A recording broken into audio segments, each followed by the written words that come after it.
Gente, mais uma vez, boa noite. Vocês perceberam um clima meio verde aqui na igreja hoje? Então, não tem nada a ver com o Palmeiras e o Mundial de Clubes, tá?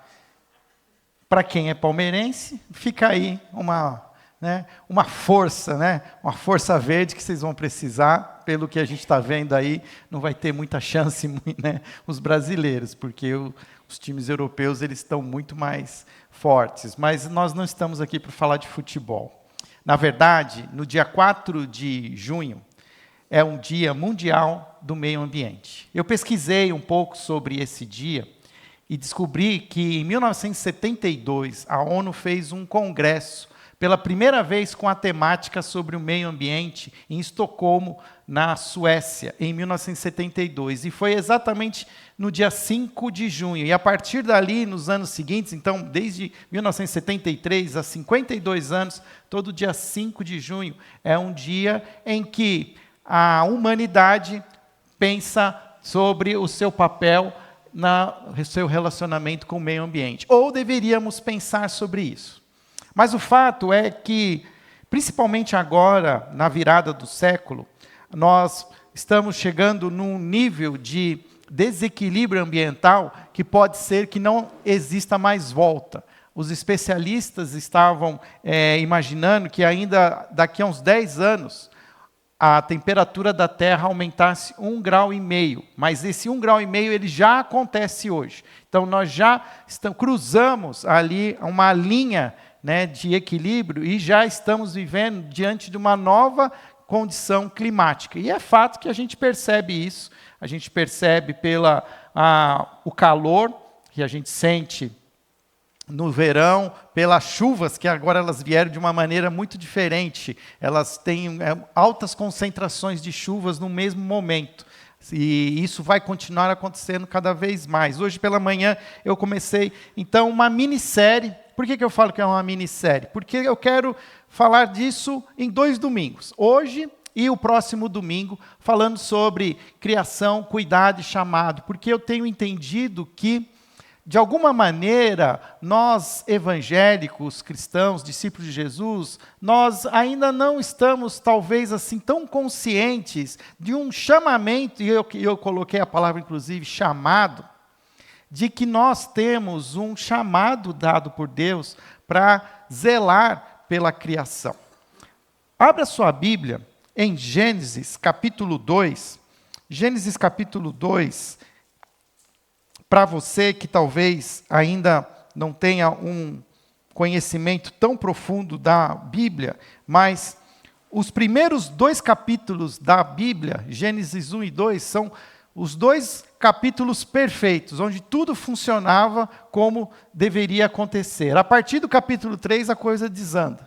É quando a gente vai ter a tentação, Adão e Eva são tentados pela serpente, e aí, eu e você, a gente já sabe o que acontece. Nós hoje vivemos um dilema nas nossas vidas, e isso tudo tem muito a ver com esse pecado original. Mas antes da tragédia tomar forma, nós podemos ver ali um versículo essencial, quando nós falamos de criação, cuidado e chamado, que é o versículo 15 do capítulo 2, que diz assim: o Senhor Deus colocou o homem no jardim do Éden para cultivá-lo e tomar conta dele. O Senhor Deus colocou o homem no jardim do Éden para cultivá-lo e tomar conta dele. Alguns teólogos, inclusive, chamam esse versículo como um versículo que traz o mandato cultural do homem. Qual era o papel do homem diante da criação de Deus? Ele tinha um papel de cultivar, mas também de preservar, de tomar conta. Então, aqui a gente começa a entender que não só o pecado trouxe um estranhamento entre nós e o Criador, mas também trouxe o estranhamento de nós com a criação. É fato que hoje a criação, e isso eu falei pela manhã, ela está gemendo, e até o capítulo 8 do livro de Romanos diz, na expectativa da revelação dos filhos de Deus, esperando pela sua própria redenção. Então nós podemos entender que a criação, ela está também esperando pela nossa glorificação, para que ela também seja glorificada. E hoje, se você puder depois, revisite o culto da manhã, nós falamos um pouco sobre como, de alguma maneira, nos últimos 100 anos, nós fomos influenciados por uma teologia que faz com que a gente desconsidere esse cuidado com a criação. Na verdade, não é uma coisa de hoje, né? Isso é uma cultura que, de alguma maneira, fomos influenciados e seguimos, porque era assim que todo mundo fazia, não tinha essa consciência, talvez, que eu quero que a gente comece a adquirir a partir de agora. Hoje à noite eu quero falar um pouquinho sobre como viver essa responsabilidade ambiental no dia a dia. Pela manhã eu trouxe os fundamentos teológicos, por onde que a gente pode começar. Gênesis 2:15 é um bom ponto de partida, porque se nós quisermos entender o que deve ser o nosso papel, hoje pela manhã eu encerrei com uma frase que dizia assim: quem vai querer estragar a obra-prima de um artista? A criação é a obra-prima de Deus.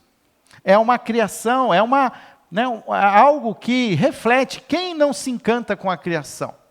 Quem aqui não se encanta com o mar, com uma bela cachoeira, as aves do céu? O fato é que a criação, ela reflete a glória de Deus. E toda vez que nós maltratamos essa criação, nós estamos, de alguma maneira, ferindo a obra de arte do Senhor. E quando uma obra de arte ela é ferida, ela vai precisar de restauração, ela vai precisar, muitas vezes, de que seja cuidada. E nós, os cristãos, temos essa responsabilidade. Então, como eu disse, hoje, pela manhã, eu falei um pouco sobre esses fundamentos bíblicos. Hoje eu quero falar mais do dia a dia. Olha lá, a frase era essa, ó: em termos simples, não se destrói a arte de um artista que se ama. Muito pelo contrário, preza-se, preserva-se e promove-se. Então, faz parte de um discipulado cristão, né? Estamos falando de ser uma igreja acolhedora, uma igreja discipuladora, uma igreja missional. O discípulo de Jesus, a discípula de Jesus, ela tem consciência de que a criação é algo que precisa ser cuidado. E nós precisamos resgatar esse mandato cultural que está muito claro lá em Gênesis. E agora à noite, brevemente, eu quero trazer algumas práticas de como viver a responsabilidade ambiental no dia a dia. E uma das primeiras características é aquilo que eu falei agora, a partir de Gênesis 2:15, que a ideia do cultivo e do guardar a criação. Nós temos um chamado à mordomia. O que significa essa mordomia? Mordomia significa administração fiel de algo que pertence a outro. Então, o que nós precisamos entender na prática é que Deus nos concedeu a oportunidade de cuidar da criação. Não para que nós tenhamos ela como nossa posse, mas sempre entendendo que aqui é de Deus e que nós precisamos cuidar, zelar como bons mordomos. Isso é algo, muitas vezes, complicado, porque 2025 anos depois, existe todo um contexto cultural, histórico, e fato hoje que, até mesmo para que se tenha até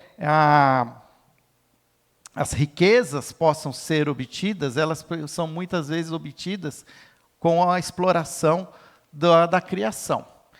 Quantas vezes a gente não vê ali que o pessoal fala assim: acharam mais uma jazida de ouro e ela está bem lá no meio da floresta amazônica. Tem agora esse papo dos minerais, aí são os minérios especiais, minérios que são essenciais para os componentes eletrônicos. E eles estão sempre em alguma região que ainda está ali inóspita, intocável e que vai, de alguma maneira, precisar ser mexida. Agora existe um debate no próprio Brasil falando sobre a exploração de petróleo na foz do rio Amazonas, né, ali numa região. Quando eu falei hoje de manhã, eu tinha, antes dos meus 10 anos, na década de 70, né, não vou contar exatamente quando eu nasci, mas na década de 70 a gente ia na escola e diziam para a gente que o petróleo ia acabar. Quem aqui não lembra daquela época da crise do petróleo, que teve aquelas guerras todas, como tem guerras hoje, mas falava que o petróleo ia acabar e que a gente ia precisar achar outro tipo de combustível. O fato é que o petróleo não acabou. O desenvolvimento da tecnologia e da ciência faz com que hoje se consiga explorar petróleo em lugares que nunca se imaginou. Você já ouviu falar que no Brasil a gente explora petróleo no mar profundo? Tem um nome que eles dão, até esqueci. Pré-sal. Para que se atinja esse pré-sal, precisa de milhares de metros de tubos. E hoje se tem tecnologia para isso. Então, o petróleo não vai acabar, porque sempre vão achar um jeito de extrair petróleo em algum lugar que ainda não pensar. Mas sabe o que vai acabar? O que se ensina nas escolas hoje? Que a água vai acabar. Que a água que a gente bebe, consome, ela não está tendo tempo suficiente de se regenerar, de se voltar. A gente está debaixo de um grande aquífero, talvez o maior aquífero que existe no mundo, que é o aquífero de Guarani. Então, está todo mundo fazendo poço artesiano, né, resolvendo a sua vida, tendo água à vontade. Só que a quantidade de chuva que volta para esse aquífero é insuficiente. Ele vai acabar um dia, ele vai se esgotar. Pode demorar 50, 70 anos, mas vai acontecer. Eu lembro que eu estava tomando banho um tempo atrás, meus filhos eram pequenos, aí um bateu na porta e disse assim, pai, água do planeta, vai rápido. Né? Os nossos filhos hoje eles têm até uma consciência um pouco mais ecológica do que nós, mais velhos. Nós não tínhamos. Eu lembro do meu avô. Meu avô, ele saiu da roça e foi trabalhar na cidade, mas ele sempre teve uma ligação com a roça. E depois de um tempo, quando minha bisavó faleceu, os irmãos dividiram lá a fazenda e meu avô ficou com uma parte da fazenda. A primeira coisa que ele fez foi mandar cortar todas as árvores e fazer pasto. Eu lembro que meu avô falava assim, árvore não serve para nada. Porque era, na verdade, como você vivia. Porque se tinha uma cultura, e até um certo momento, não se tinha uma preocupação, porque tinha tanta árvore, que não faltava. Mas o fato é que agora a gente está chegando no momento em que vai começar a faltar. Se tudo, como os especialistas dizem, vai estar acontecendo, nós já estamos hoje chegando num nível limite da exploração da floresta amazônica. Se passarmos de uma porcentagem, nós estamos chegando em quase na devastação, na exploração de 50% da floresta tropical amazônica. Se chegar em 49%, a gente entra numa descendente, a floresta não vai ter mais condição de se regenerar. E ela vai virar um deserto. E o Cerrado já está acontecendo isso no Cerrado, no Pantanal. Se você já assistiu a novela Pantanal, assiste as duas novelas, a primeira e a segunda. A primeira Pantanal tinha muito mais água que a segunda. Porque o que acontece? A fábrica de chuva que existe na floresta amazônica, ela faz chover no Pantanal. E se você gosta de geografia, procura a nascente dos grandes rios do Brasil, tanto os que vão para a região norte como para a região sul. As nascentes são no Cerrado. E se não chove nas nascentes, os rios não vão ter água suficiente para as barragens, para todas as coisas que a gente precisa. Eu não quero ser alarmista, mas o fato é que a gente já está vivendo numa condição já em que o nosso estilo de vida consome o planeta Terra, além do que o próprio planeta Terra é capaz de se recompor. Existe um estudo socioeconômico que diz que o estilo de vida americano, e todos nós queríamos ter um estilo de vida americano, consome 5 planetas Terra. Para que todos nós pudéssemos ser americanos, tivéssemos um estilo de vida americano, ia precisar 5 planetas Terra. Então, é uma coisa que não dá para acontecer. E se você tem um certo estilo de vida, de conforto, de consumo, saiba que existe muitos outros que não têm nada, que não estão consumindo. Isso ficou muito claro para mim agora quando o Alan foi para Guiné-Bissau. E ele contava as coisas, e eu com o óculos da ecologia, eu fazia umas perguntas, e ele falava assim, como a escassez é tremenda, como não se tem ali coleta de lixo, mas tem muita fumaça em todo lugar, porque eles queimam o lixo. E vão, de maneira assim, explorando tudo, sem que haja recomposição. A própria água que eles tomam não é uma água de qualidade. O Alan mesmo falou, Fábio, eu comecei a tomar água, eu passei mal, eu tive que comprar água que vinha de Portugal, porque não conseguia tomar a água, que é a água que se bebe naturalmente lá no país. Isso é uma situação, um exemplo. A gente, às vezes, não tem ideia de como talvez nós somos privilegiados. E se nós estamos falando de mordomia, nós precisamos pensar que há um papel nosso de administrar esses recursos. E, de novo, eu comecei falando da questão econômica. O fato é que existe uma pressão econômica para que se explore esses recursos, para que se gere mais dinheiro, mais especulação. Eu moro hoje ainda numa região, aqui no final de Campinas, já no município de Vinhedo, ainda onde existe muita vegetação, muito pasto, porque a floresta mesmo já foi destruída há um século atrás. Mas é impressionante a especulação imobiliária. Esses dias tinha uma escavadeira, onde tinha uns boizinhos lá que eu via de manhã, eu abria a janela e falava, bom dia, vaquinha, bom dia. Aí tinha uma escavadeira, e a escavadeira estava fazendo ali, e estava arrancando uma árvore, assim. Aquilo lá me chocou. Até liguei para a polícia ambiental, falei, olha, eu entendo que existe meios mas eu não acho que a escavadeira é o melhor jeito de cortar a árvore. Acho que não era mesmo, porque depois que eu liguei, a polícia apareceu e pararam. Isso é um pouco da mordomia, porque a gente fica pensando assim, mas cadê o responsável? Mas e o que eu estou fazendo? No meu dia a dia, às vezes com simples ações, eu posso zelar, preservar, cuidar. Diziam no passado que toda pessoa precisava ter um filho, escrever um livro e plantar uma árvore. Filho já não queremos mais ter. Livro a gente já não lê. Árvore, então, parece que a nossa sociedade ela está andando para trás, em vez de andar para frente. O fato é que a mordomia ela é algo importante e ela precisa ser entendida na nossa realidade. Cuidar da criação, então, é um ato de adoração. Quando nós estamos, de alguma maneira, sendo proativos, e aqui eu não estou pensando assim, que, claro, muitos de nós talvez nem terá oportunidade de, talvez, conhecer assim, uma floresta amazônica e entrar mais... No nosso dia a dia, cuidar da criação é um ato de adoração. Negligenciar ou destruir a criação é um pecado contra o Criador.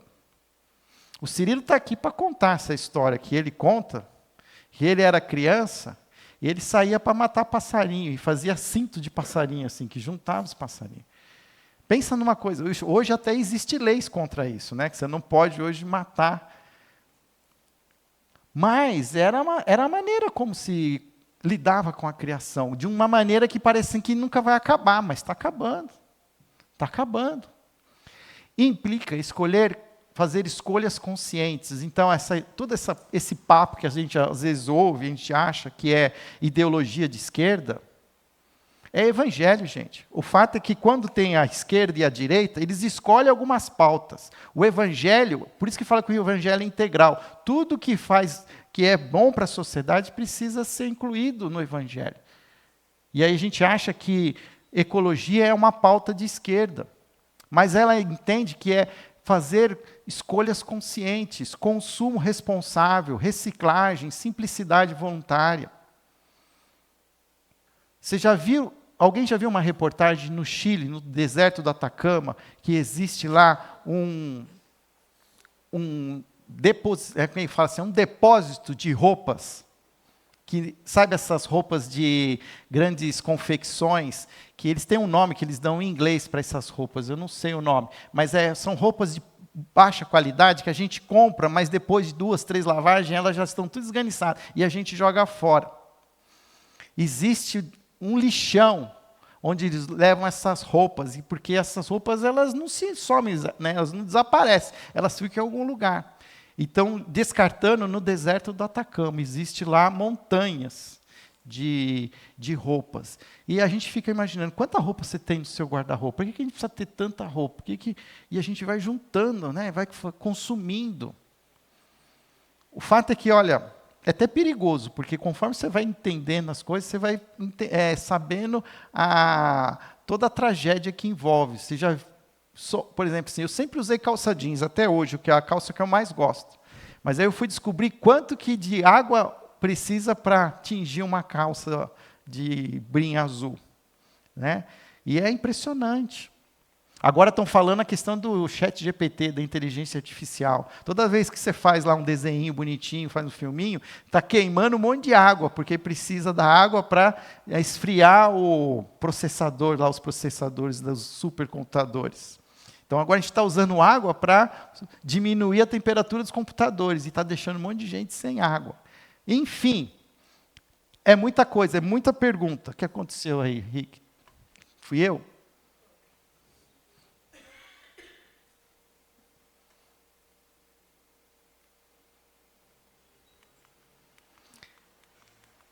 Deixa eu passar aqui para frente.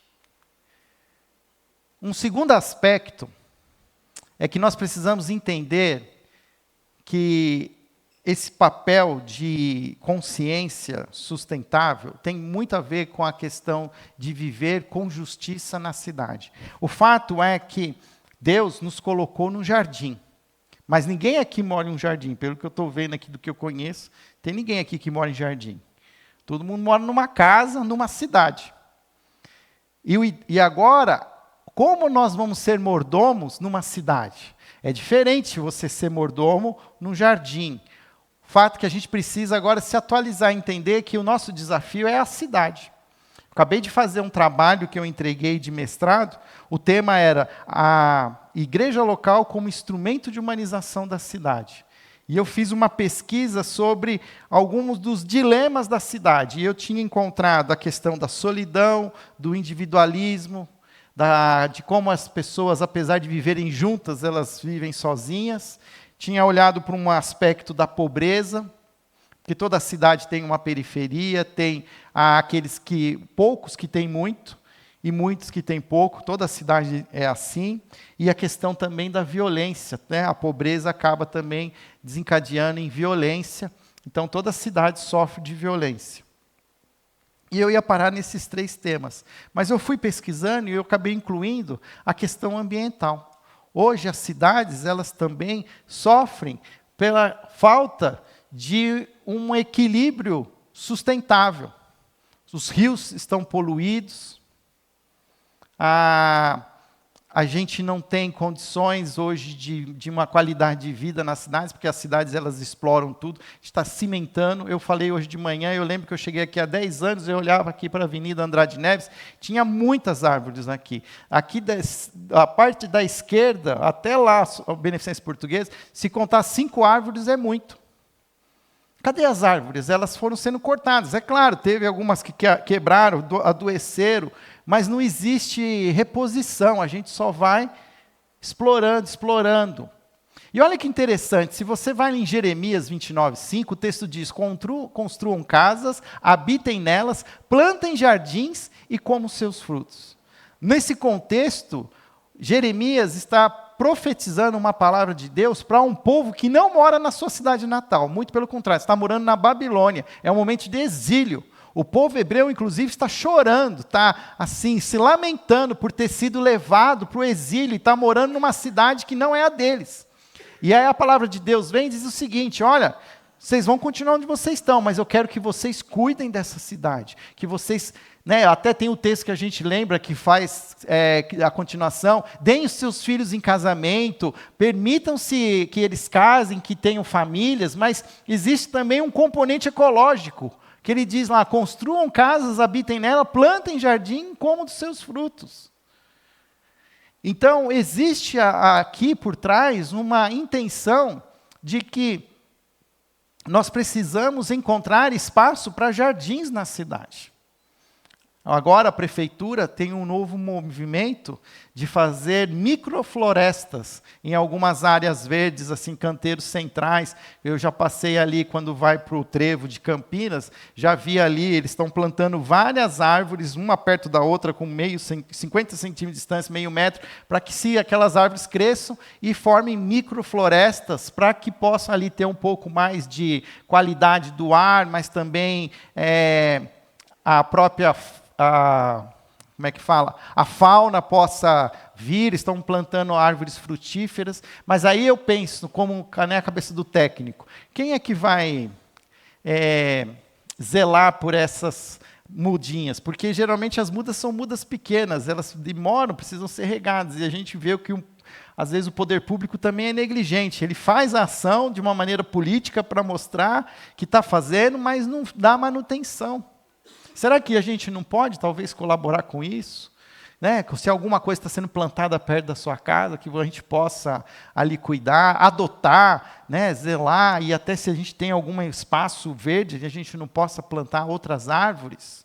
Olha, eu quero mostrar um vídeo para vocês, eu vou pedir para o Henrique colocar, para a gente ver esse vídeo. Ele tem 5 minutos, mas olha só que interessante essa reportagem que acontece lá em São Paulo. É a história de um homem chamado Hélio. E eu quero que você conheça a história dele.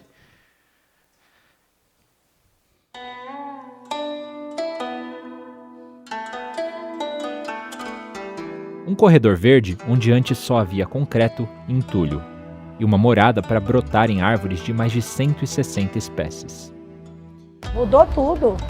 Mudou o movimento, mudou o clima. E se não fosse as aves, o parque, ser uma sombra, estava bem pior, estava muito pior. E tudo começou com o sonho deste homem. O que eu sou mesmo é um plantador de árvore. Estamos no Parque Linear Ticoatira, na zona leste de São Paulo. Eu nasci e vivi aqui por quase 30 anos, então acompanhei bem como essa área foi transformada. O parque foi criado em 2008 e hoje margeia o córrego Ticoatira. É hoje o maior parque linear da cidade. Mas antes, era um depósito informal de lixo e entulho a céu aberto. E isso incomodava demais este morador do bairro, o seu Hélio. Numa das minhas caminhadas por aqui, eu percebi que essa região estava ficando cada dia mais degradada. Era um depósito de lixo, era um mini Cracolândia. O seu Hélio teve a ideia de plantar 200 mudas de árvores nativas da Mata Atlântica nas margens do Ticoatira, mas não deu certo logo de cara. 3, 4 meses depois que eu plantei, um dia eu caminhando por aqui, eu percebi que destruíram essas 200. E o pessoal de fora falava, tá vendo? Eu te falei que iam destruir, que era dificultoso, que era problema. E eles me perguntaram, e agora, o que você vai fazer? Eu falei, agora simples, vou plantar 400. A cena se repetiu. As 400 árvores também foram destruídas. O seu Hélio continuou insistindo, até que conseguiu o apoio da prefeitura para transformar o Ticoatira em um parque oficial. E aí eu fui visitar, né, e ele foi, e ele já vinha plantando por conta própria, por iniciativa própria, com a coragem dele, a determinação dele.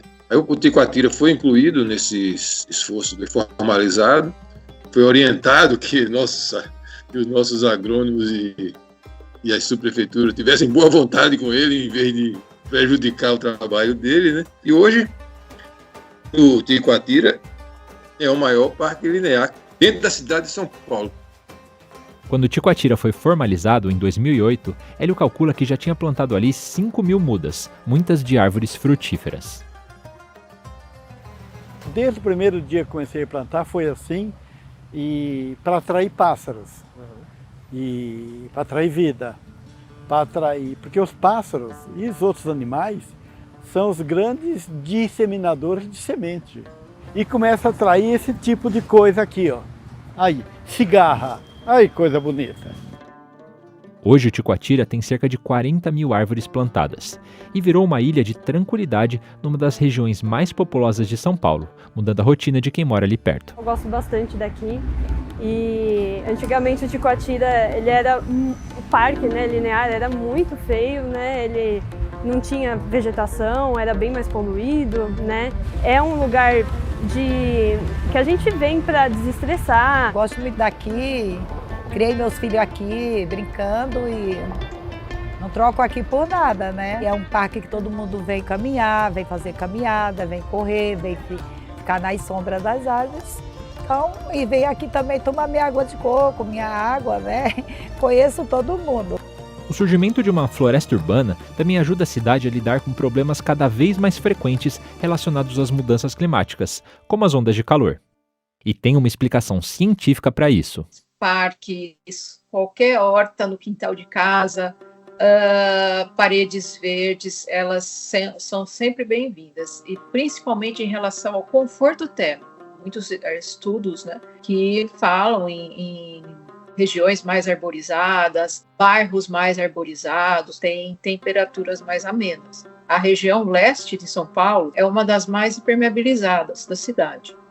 E quando a gente vê alguns mapas de temperatura de superfície, lá na região da Zona Leste tem uma tendência de ter temperaturas mais altas, salve as regiões onde tem os parques. E são extremamente importantes para o conforto térmico e, dependendo da situação, vão também melhorar, ajudar a melhorar, a amenizar pelo menos a qualidade do ar. E as pessoas que frequentam o Ticoatira sentem isso na prática. A gente percebe que vindo já para cá, para o parque, a gente já sente mais um frescor.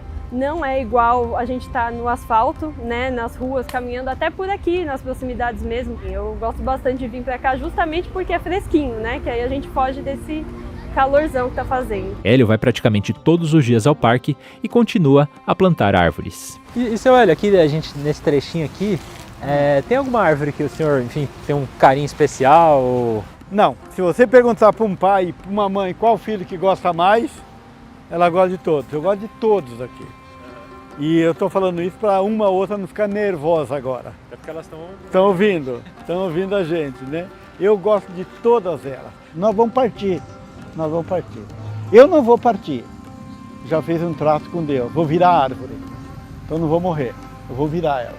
Um dia se você quiser conversar com ela, ele vai estar por aqui. Só para apontar uma árvore. Hélio, como é que tá? Talvez eu te responda na hora aí, mas não saia correndo e não fica com medo, né? Interessante, né? Uma história singela, mas você viu o impacto? E eu posso dizer que um dia eu passei por lá, eu falei, nossa, mas quanta árvore, eu não lembro de tanta árvore assim nesse lugar. Mas foi de fato, eu demorei quase 20 anos para voltar.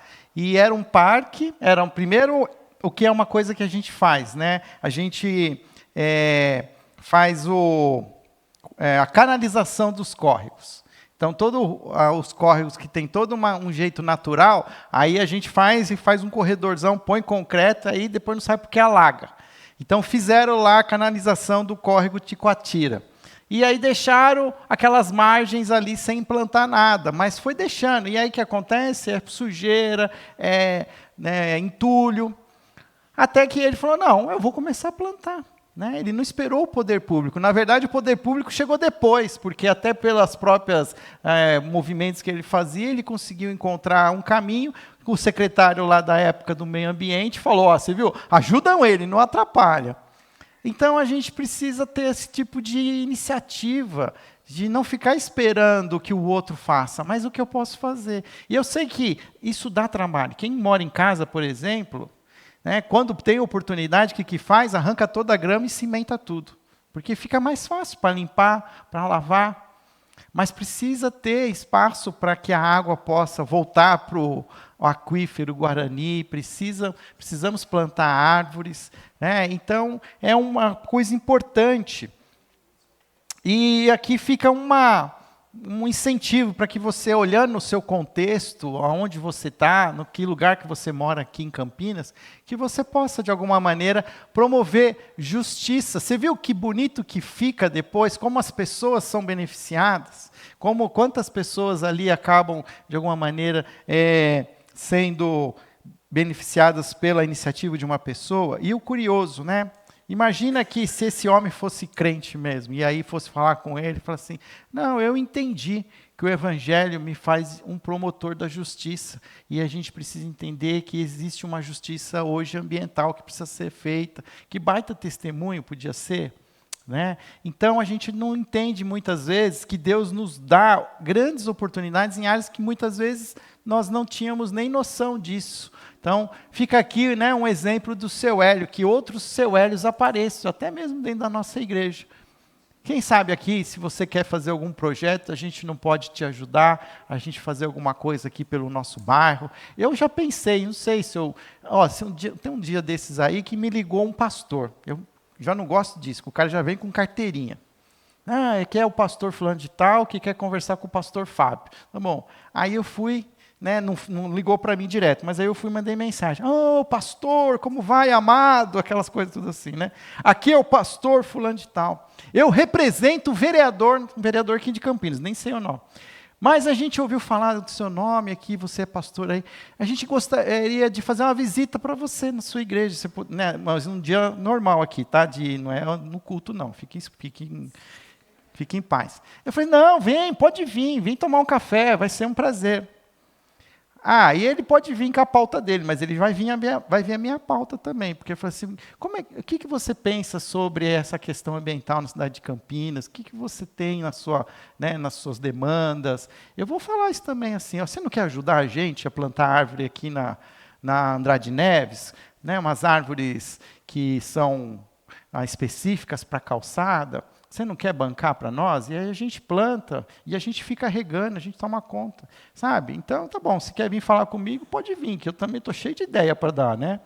Enfim, por último, praticar um chamado com simplicidade e justiça. Miqueias 6,8 diz assim, ele mostrou a você, ó homem, o que é bom e o que o Senhor exige. Pratique a justiça, ame a fidelidade e ande humildemente com o seu Deus. E o que eu quero destacar aqui é essa terceira parte. Ande humildemente com o seu Deus. Parece que o povo evangélico hoje é o povo que mais gosta de ostentar. Né? E ostenta, mostra, porque tem aquela coisa também da prosperidade. Só que toda prosperidade, toda ostentação, por trás tem um consumo desenfreado. E a gente precisa aprender a ter uma vida simples. Sabe, a voltar a entender que a gente que mais... que é menos, de que a gente precisa diminuir, reduzir. Hoje pela manhã eu falei de um gráfico que fala sobre os 5 R's, que começa com recusar, repensar, reduzir, reutilizar e por último reciclar. E a gente já vai direto para o reciclar. Isso aqui é reciclável. Só que reciclar é a última ação, é quando não tem mais outra ação para fazer. E, infelizmente, menos de 10% de todo resíduo sólido é reciclado. E se recicla hoje a latinha de alumínio porque a gente é um país pobre, tem gente que recolhe o alumínio porque precisa do dinheiro que esse alumínio dá. E a gente precisa pensar que às vezes eu preciso de fato disso, repensar, reduzir. Dá para reutilizar? Então, isso tem muito a ver com a questão de justiça ambiental. O estilo de vida do cristão é um caminho de simplicidade voluntária e responsabilidade. Andar humildemente com Deus também significa reconhecer nossos limites e impactos no mundo. Nós não temos ainda, talvez, assim, uma noção de quanto que o nosso consumo promove ali de destruição do ambiente, do meio ambiente. Mas eu creio que eu quero, na verdade, colocar ali uma pulguinha atrás da sua orelha ali, que você comece agora a não ser mais uma pessoa ignorante, que vai fazendo as coisas de qualquer jeito. Hoje pela manhã uma irmãzinha falou assim, pastor, agora eu vou ficar cheio de peso na consciência. Eu falei, então funcionou a minha mensagem. A gente tem que ficar com peso na consciência. A gente pode até continuar consumindo, mas a gente tem que saber que a gente está consumindo e que isso está gerando um preço. Que as coisas não desaparecem. Que cada copinho plástico que a gente usa vai ficar por aí 125 anos. Né? Para os membros da igreja, quando fizer os 250 anos da igreja, ainda tem copinho plástico do nosso aniversário aqui de 125 anos. Olha que beleza. Né? Vamos escrever mensagem no copinho para as pessoas que vão ter o copinho daqui a 100 anos. Mas brincadeiras à parte, a gente não pensa nisso. E o que eu queria nessa noite é que a gente tivesse essa reflexão de começar a olhar para a criação como essa obra de Deus, que nós precisamos zelar por ela, preservar. E sempre, como eu falo, a primeira ação é a da oração. É dizer simplesmente, ó Senhor, o que queres tu de mim? Como o Senhor deseja que eu possa, de alguma maneira, contribuir para um ambiente mais ecológico, uma relação entre nós e a criação mais amigável. Eu sei que existem grandes movimentos, mas também os pequenos movimentos são importantes. Que a gente possa ter essa consciência, esse entendimento. Se você quiser discutir isso comigo, eu quero discutir com você. Se você quer, de alguma maneira, se mobilizar, você quer fazer algo, eu quero ajudar. Se você entende que nós, como igreja, podemos, de alguma maneira, fazer algo nesse sentido, vamos fazer. Que a gente possa achar também o nosso papel na cidade como também um instrumento de humanização da cidade, mas também no sentido ecológico. E a gente vai continuar falando de outros instrumentos que nós podemos ser na cidade, mas nós não podemos deixar de considerar a questão ambiental. Senhor, muito obrigado, porque o Senhor tem falado aos nossos corações, a nós como igreja. Esse é um tema que muitas vezes ele não é considerado, mas eu também entendo, Pai, que ele faz parte da nossa pauta, faz parte da agenda daqueles que seguem a Jesus de todo o coração. A tua criação é perfeita e ela, como a Bíblia diz, ela está gemendo, esperando, Pai, a revelação dos filhos. E o Senhor já está nos revelando, o Senhor já me revelou, já sou um filho amado de Deus. E me ajude a entender também o meu papel nessa relação com a sua criação. Que eu possa, Senhor, ser um promotor de uma relação de equilíbrio, uma relação que traga, ó Pai, a adoração a Ti de uma maneira também correta. Me ajuda, Senhor, a ser um homem de Deus, mas também um homem que fala das Tuas coisas, não só com amor, mas também na prática, na ação. E abençoa-nos como igreja, ajuda-nos a discernir o nosso papel, o nosso chamado, inclusive, Senhor, em questões que abordam o meio ambiente. Continua conosco, Senhor, essa é a nossa oração, em nome de Jesus. Amém.